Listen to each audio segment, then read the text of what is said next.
Good Friday night game. That's a really good team, as we mentioned.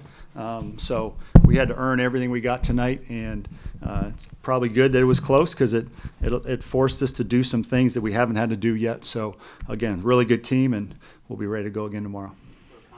Mark, kind of continuing with that, just how nice was it to, after a couple blowouts, to have this kind of a close game, to see that bullpen in those high-pressure situations? Yeah, I mean, you've got to see that because we're going to have a lot of those close games all year. We know what the SEC is, so you need to play some close games, and so your guys get what that feels like. They get that feeling in the bullpen of what's it like anticipating going into the game. So all the games are important, but the close games, you learn a little bit more about your team.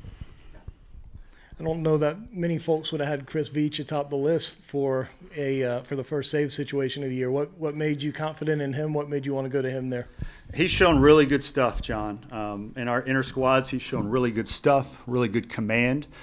He has closed out games in Division I baseball, and he is a fierce competitor. And so he's a guy wants the ball out there. So for all those reasons, we felt good with him out there. Mark Caleb obviously had a bunch of hits to start the year, but a couple of big spots today. I think he had 3 RBIs. I guess just what's kind of he meant, at least early in this season, out of that 3-hole, and how much do you feel like you guys can just rely on him? Yeah, right it's nice just to have a good, mature presence, and that's what he is. He's a good, mature presence. He's never overwhelmed. He's never too emotional. He just plays the game very much under control, and he's a good hitter. You know, he's a good player too. He can steal bases. He plays really good defense, so he's been a great addition for us. Go back, AJ.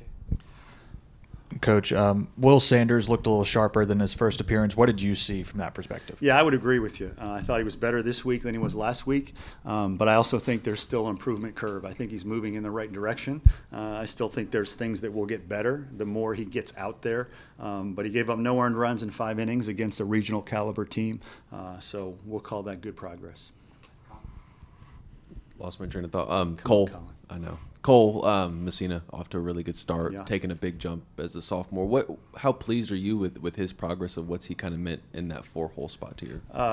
That's what you want. We generally say it, the biggest jump for players comes between the freshman and sophomore year, and he's another example of a guy that went out and played in the Northwoods League, which is a league for guys that really have passion for baseball because they play a ton of games, they travel. It's very much like pro baseball, and so you have to really love baseball to deal with the grind of the Northwoods League. And he came back a better player for catching all summer. For his hitting approach got better. He came back in much better shape in terms of for baseball. So that summer was huge for him, and he's one of the many guys that have taken a nice jump from freshman to sophomore year. With this being the first real close game y'all have had, was there anything in particular that caught your eye that you liked, that you saw and maybe didn't like? Not really. I mean, we practice close game situations in practice a lot in our inner squads this year. We practiced a lot of close game situations, but until you get in it, until you feel the crowd, until you feel the pressure, the heart rate that a close game provides, you just don't know what you're going to get. But we have veterans. That's the great thing, Will McGillis got a ground ball, I think, with 2 runners on base when it was pretty tight, and you just felt the calmness he had, and that's what the older veteran players generally have. But also Ethan Petrie got a big play on defense out there, and he doesn't look like he's a freshman right now. He's playing like a veteran too. So what you encourage your guys to do is try to keep that heart rate under control. Just focus on the fundamentals, and it's a cliche, but you play pitch to pitch with the focus on what that play demands. And so guys did a nice job of that tonight.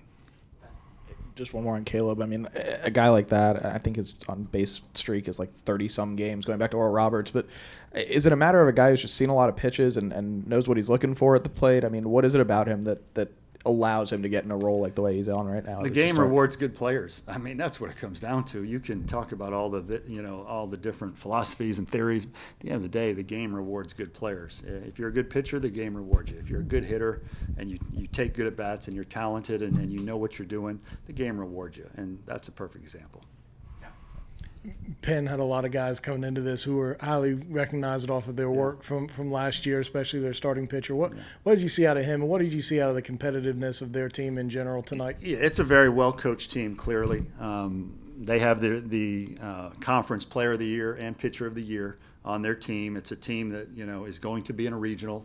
in June. So it's a great matchup. It really is. It's a well-coached team. They're very fundamental. Their defense for a team playing their first game was incredible. So you got to earn everything you get with them. And so those are good games to play. You want to play games like that where you have to earn what you get, and they're not going to give you anything. And so it's a good team.